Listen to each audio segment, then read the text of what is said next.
The broadcast is now starting. All attendees are in listen-only mode. Hello, welcome to the FlexMLS webinar reviewing the portal preferences section for the Classic portal in FlexMLS. What this video review will include are the settings that apply to the Classic portal and how they affect your FlexMLS account. So let's begin. So to access portal preferences, you'll click on Menu. Once your menu opens up, you'll scroll down to the Preferences section and click on Portal Preferences. Once you're in this screen, right underneath this image that you see, a little video link there, there's a link for Access Classic Portal Settings. You single left click that, and this will take you to your Classic Portal settings. So starting off is your portal URL. This will be the name of the web address or the portal URL that all of your clients will access. The system will suggest a name if your portal is off. You can change that if you want to by simply just clicking your mouse in there and typing in what you'd like that portal URL to be. So for example, this is my portal URL right underneath here. So it will start off http://portal.flexmls.com/ then whatever's in this box. In my case, AWM Metro MLS. Once you enter in what you want, if your portal's not on, you select on and then you click save, and then your portal will be on. You can change your portal URL anytime in the future, but keep in mind if you have customers that are already using the portal and you change the name of the URL, you would have to resend out the new portal URL because the old one will no longer be available. All right. Next is the invite. When you enable a portal for any of your customers, a canned message is sent out automatically on your behalf with a welcome message. So this little checkbox setting here is selected by default. When creating new accounts, automatically sends the invite. So once you enable an account, the system will automatically send out the portal invite on your behalf. Below is the canned message that is sent out. So this is the email address. The subject line. A portal has been created for you. So I believe this is what the current message that's in the standard portal invite. Welcome to your personalized portal that we can use to work together. See what's on the market, save listings you're interested in, and more. Follow the link below to get started. Now, what you see below here is my own custom message, and that's why I highlight it there, just to give you kind of a idea in case you wanted to tweak this to whatever you want. So my customized message that I created called, I've set up a customized website called the portal for you. Using this site, you can keep track of listings you like and dislike, send me messages, make private notes on listings, and share listings via email and public network sites. Follow the link below. Enter your email address as your username and create a password to begin using your portal. Once you are on the website, be sure to save the address as a favorite so you can easily visit again. And I've got the address down there. So this one, I personally like it more because it gives more detail about what they can do. So at least your customer can go in and know what to look for if they want to do it or ask you how to do it. All right. Moving down, next is the business card. So the information that you see for your business card is what's pulled on your profile. So if you were to go in menu and underneath preferences, you go to my profile, it's pulled from your quick profile maintenance. So what you have entered in here, I'm just going to go back a screen. And if you've got your photo entered into the system, it'll pull your photo. So that's where that information is coming from. So having a fully fleshed out profile definitely will give you a nice looking business card. Just going back into portal preferences here. All right, so that's where the information comes from. So I've got my name, my marketing name, some designations that I've earned, my office, email address, website address. All right. Next is the default subscription settings. This lets you select the events that trigger a subscription to automatically send listings to your contact. This applies to all of your active subscriptions independent of the portal. So if you don't enable a portal for anyone, these settings will still apply for your active subscriptions, people that you have on the automatic email. So here are the events that will cause a listing to trigger or be sent out to your customer. And these settings are global, so they'll apply to everyone. So if there's a brand new listing entered into the system, brand new list number, and it matches the customer search criteria, that's a trigger to send. If there's been a price change that matches a contact search criteria, that will trigger a change. Solds will not trigger a change unless if I have a search saved as single family sold for whatever area price, whatever, those will not be affected by this. This is just a trigger for the criteria that you have set up. If your search has an off-market status selected and you don't have it selected here, it'll still send. Next is open house. If an open house date has been added to a listing and it meets a customer's search criteria, that will trigger a send or resend. Any pending, back on the market, those are listings that were either previously withdrawn and got put back on the market or were expired and got put back on the market. I have it set to trigger as a send. Extensions, those are listings where the expiration date has been extended out. If you'd like for that to trigger a send, you can select that. And then status change. This includes those delays that flip to active. So it's important that you have this selected if you want to get those. So status change is not, active to expired or expired to, whatever. It's delayed listings that flip to active, because delayed listings do not get sent out on the automatic email or subscription emails.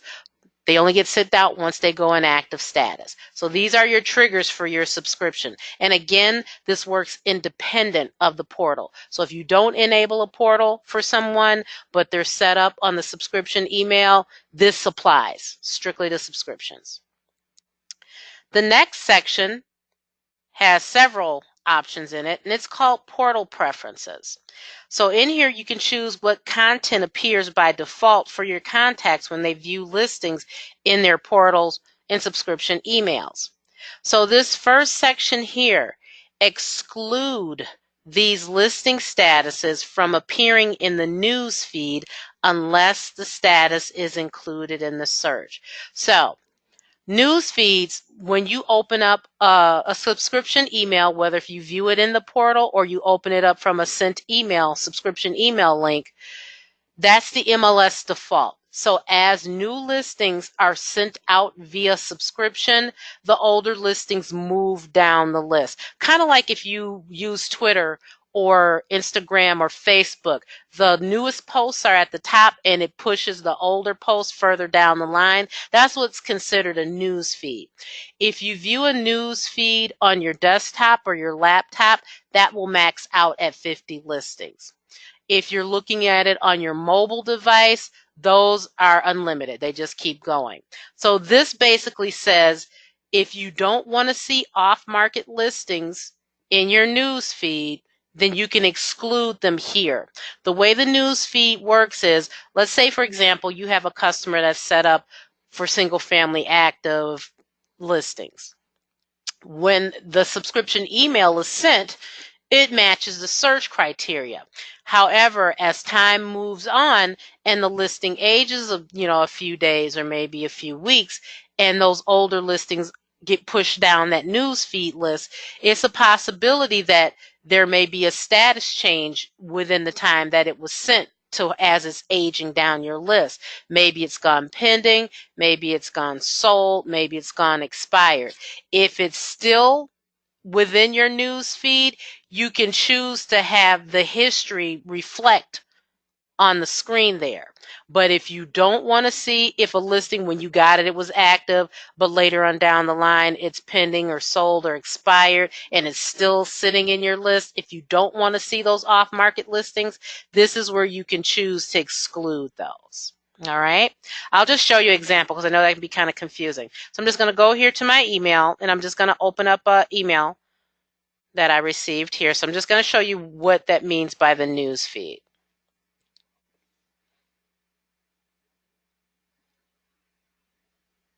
All right. So that's my news feed here. I'll click that here. All right. So I'm maxed out at 50 here. So this means this was the newest listing that came in today. The status changes here.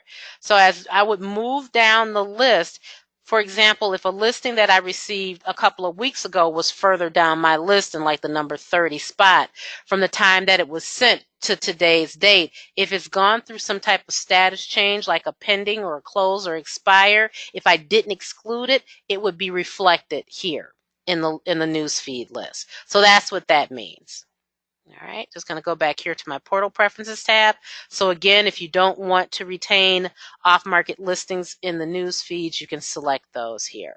All right. Next, this also applies to subscription email links independent of the portal. Listing links from email show. What you probably have selected is the MLS default, is the news feed. That's what I just showed you looking at the news feed. You can have those listings open up in two other ways. The second way I can have those opened up is to only show the listings that were emailed for that particular subscription email send. So I'll show you what that is. So once I select emailed listings, I'll go down to the bottom and click Save. All right, I'm going to go back to my email here and open up that email. So you see here, my email listings, I have 6 listings. So when I hit view listings, it should be only those 6 listings. So there's email listings and there's the 6 listings. So that means that when you open up that email, it's only going to show you the listings that were emailed in that email. All right. And you'll see that indicated here. Just going to close that. Go back here. The third way and the last way that you can open up that email link is to open up to the save search, meaning that you will not only see the listings that were updated for that email, but you will see the entire search results, the matching listings for those search parameters in that email. So that's kind of convenient where you can look at the updated ones and then you can also look at the older listings that are still matching the search criteria that are sitting in that search. So I'm going to select that and hit save and show that to you. I'm going to switch back to my email tab and view listings. So now it's going to open up to that saved search. So this is the name of my search. And there's 117 listings that currently match that search criteria. So these are the newer listings that are at the top. Then as you move down are the rest of the listings that meet the search criteria. So this gives your contact a way to see the updated listings and the other listings that are still matching that search criteria if they wish. All right, I'm just going to go back there and close that and come back to my portal tab. So that's the listing links from email show. You've got your choice of the news feed, the emailed listings, or to view the saved search listings. Okay. Next is the start position. That means when you open up that email, the subscription email link, where does it start? You can have it start at the default position, which is the list tab that shows you the list of listings. You can have it open up to the map tab. You can have it open up to the details page, the report. You can have it open up to the photos tab, messages tab, wherever you'd like to. Typically, we suggest the default because on the search results screen, it gives you a jumping point to look at the list of listings, and then you can navigate to those other pieces of information that they want to see. Next is the list view. What a view is the columns that you see on the search results screen. So that's the address, postal municipality, list price, beds, baths, all of those applicable columns for your property type. Here, you can either use a view that's already in the account. Maybe you've created a custom view that you'd like to use, or you can use the view that's associated with the search, meaning if it's a single family search, they'll get the single family view. If it's a condominium search, they'll get the condominium view, so on and so forth. Next is the list sort. This determines how the listings are sorted on the list tab. You can have them sort by the new or recently changed listings first, which means those new or recently changed listings will always be at the top of the list, and then the rest of the listings come later. Or you can use the sort that's associated with the view. So whatever view that you're using here, whatever sort that's associated with it, it'll use it. The most common sort is list price, lowest to highest. And I think that's for the system created views. All of those will sort by lowest to highest. Next is the options that you can see, the pieces of information. So this is what's under detail. And if you take a look at these check boxes, they kind of coincide what's on the search results screen. So on the details link, you can see the report.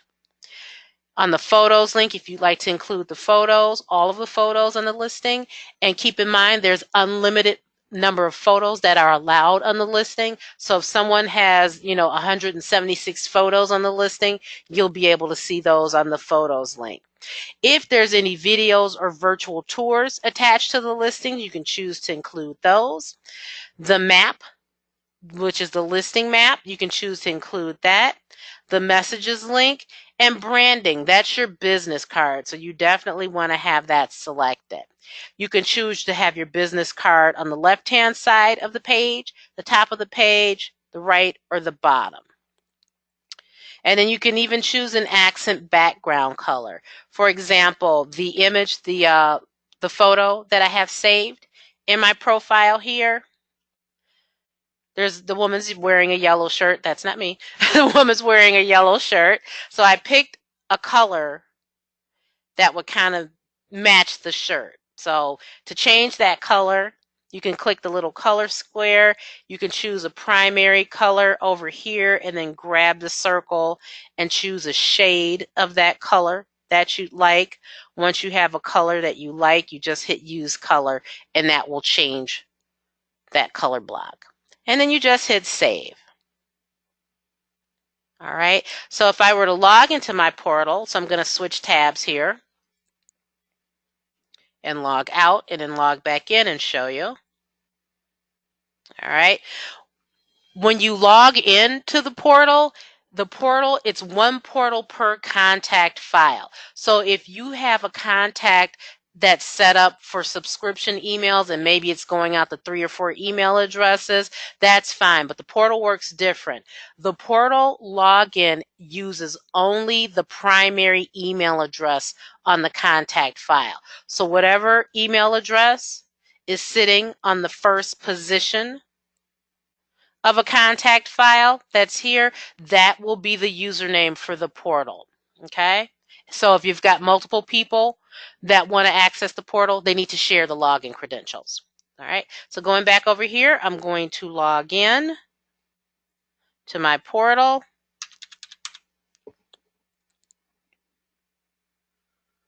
All right, so there's my branding that's at the top of the page. I think the default is typically down the left-hand side, and then your screen switches, and then here you are. All right. This will conclude our webinar for the portal preferences of the Classic portal in FlexMLS.